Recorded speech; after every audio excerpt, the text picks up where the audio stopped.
33 penjudi berhasil ditangkap dalam operasi Balak Agung 2015 yang baru 6 hari digelar jajaran Polda Bali.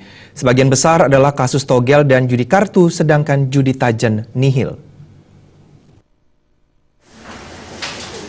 Operasi Balak Agung 2015 berlangsung selama 21 hari, mulai 22 April hingga 12 Mei mendatang.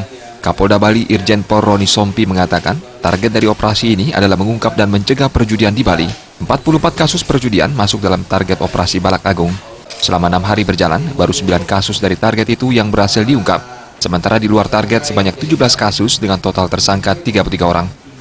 Polri harus melakukan undang-undang itu diterapkan secara membumi, bukan hanya di atas kertas dia merupakan aturan, tapi polisi sebagai aturan yang hidup, dia yang mengerjakan aturan itu untuk diterapkan.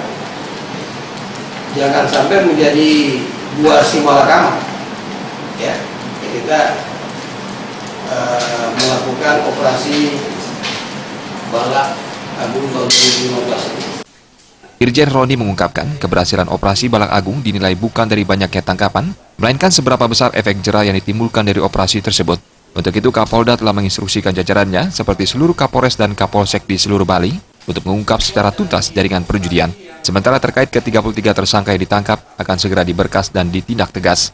Operasi ini juga dipantau langsung Bareskrim Mabes Polri.